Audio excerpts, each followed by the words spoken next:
बिस्मिल्लाहिर्रहमानिर्रहीम अस्सलाम वालेकुम। की हाल है भैन भाई? अल्लाह पाक तुहानू खुश रखे, सलामत रखे। जो प्रदेश भैन भाई ने अल्लाह पाक उन्होंने अपनी हिफ्ज़ो मान च रखे तो हसदा वसदा रखे।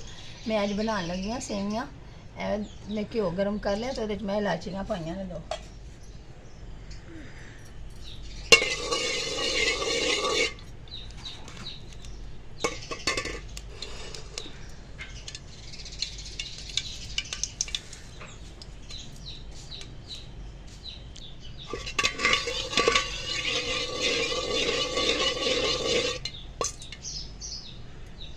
मैं 2 पैकेट सेवियां दे लए ने। हुण मैं विच पाउण लगी हाँ।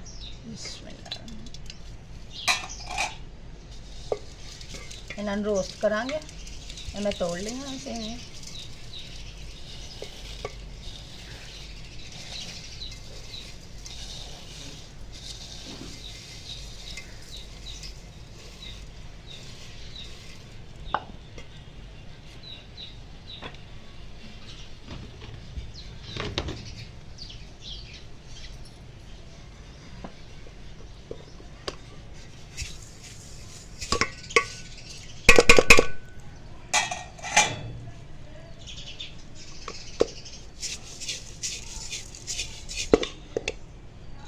इस तरह सेवियां नूं भुनांगे अच्छी तरह।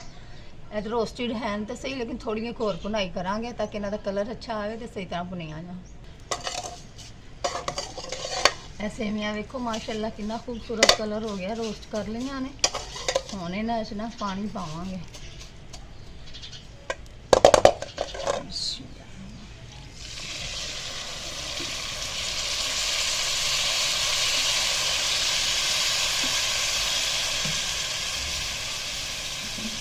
तीन कटोरियां में पाइया ने पानी दियाँ।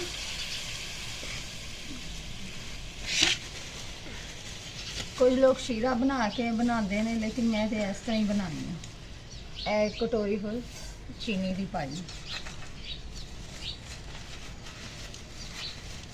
हाफ कटोरी होर पा देंगे। 1.5 कटोरी चीनी की तो 3 कटोरियां पानी।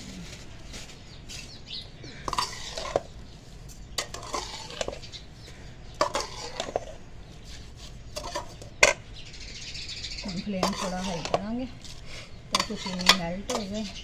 जरा गड़क लग जाए, गड़क लग जाएगा चीनी मेल्ट हो जाएगी। फिर फ्लेम थोड़ा लो। 1 कटोरी मैं मलाई दी लईए। हुण इन्हां मलाई ऐड कर देना।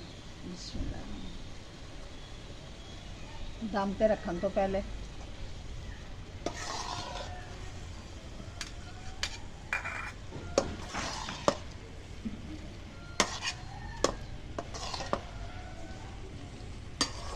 इतना जायका बहुत अच्छा आएगा। बहुत लजीज सेवियां बनानी है।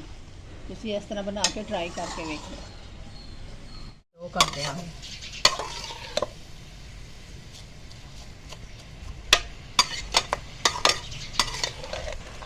हमने बस सेवियां तैयार होने वाली ने। हाई फ्लेम पे मैं रखनी है। सेवियां साड़ियाँ तैयार होने वाली ने। हुण ये खोपरा बदाम थोड़ी को डेकोरेशन वास्ते रखांगी और किशमिश सब चीज़ें ऐड कर दी। बस जरा कुछ दम से रखांगे। देखो साड़ियाँ माशाल्लाह सेवियां तैयार हो गई ने। ऊपर मैं मलाई डाली। मलाई पा के देखो बड़ा ज़बरदस्त जायका आंदा। टेस्ट बहुत अच्छा लगता। सेवियां तैयार ने साड़ियाँ। तुहानू वीडियो पसंद आए तो वीडियो नू लाइक करना, चैनल नू सबसक्राइब करना तो ज़्यादा शेयर करना। फिर मिलांगे किसी अगली वीडियो विच। अल्लाह हाफिज़।